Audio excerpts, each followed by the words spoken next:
Inauteriak, nor da nor.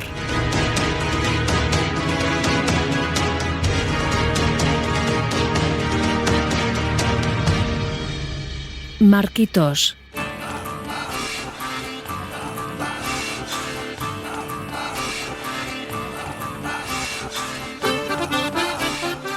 Zalduondoko inauterietako pertsonaia nagusia dugu Markitos. Euskal Herriko hainbat herritan inauteri garaian urterik urte epaitu eta erretzen diren panpinen artean ezagunetarikoa. Adierazgarria da Zalduondoko inauteriaren bilakaera. Franko hil eta ondoko urtean, 1976an, bertako etnografo eta herritarren ekimenez bereskuratutako inauteria dugu.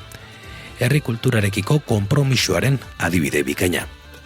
Diktadura amaitu berritan ekin zioten adineko jendeari bildutako lekukotzat aintzat hartuz inauteria berpizteari, eta ordutik erreferente garrantzitsua izan da Arabako lautadan ez ezik Euskal Herri osoan ere. Urtero sortzen dute herriko gaztek giza itxurako panpina. Zurezko egitura sinple batean osatzen dute, lastoz betetako gizonezko praka eta txaketa batez jantzia. Ile orde eta zapel bat buruan. Lepoan 13 arraultza oskolez osatutako lepokoa darama, zuri gorri berdez margotuta. Urte osoan herrian, eta herriaz gaindi, gertatutako gauza txar guztiak gorpuzten ditu Markitosek. Gaizkiaren erantzule, kopla burukoaren adibide esanguratsua da. Arabako lautadako beste hainbat herritan izen desberdina duten antzeko pertsonaia osatzen dute. Toribio, araian zein lastozko gizona egino eta hilarduian esaterako. Igande inautea bere inguruan ardazten da. Astoan paseatzen dute herrian goizean, eta ondotik makil luze batean hiltzatu, beinola gaizkiak zigorten zituzten moduan. Harik eta plazan zintzil ikusten duten arte, arratsaldera bitarte. Bazkal ondoren, gurdian eramaten dute eta herritarren aurrean epaitu eta su ematen diote.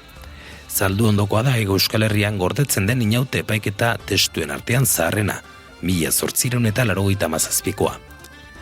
Markitosen gixakoak dira lantzeko Mielotxin eta Lapordiko hainbat herritan 1970ko hamarkadan bereskuratutako zanpantzar figurak. Tokian toki, guztiak atxilotu, epaitu eta gehientsuenetan erre egiten dituzten panpinak. Bide lapur historikoak zein inauteri zikloari lotutako pertsonaia ase ezin eta jatun galantak irudikatzen dituzte.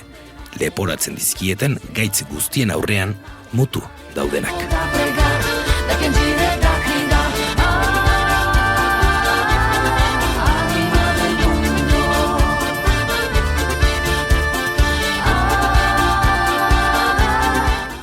Testua, Aitzpea Leizaola. Ilustrazioak Amaia Kajer. Mediabazk eta Naiz Irratia. Euroeskualdeak lagundutako proiektua.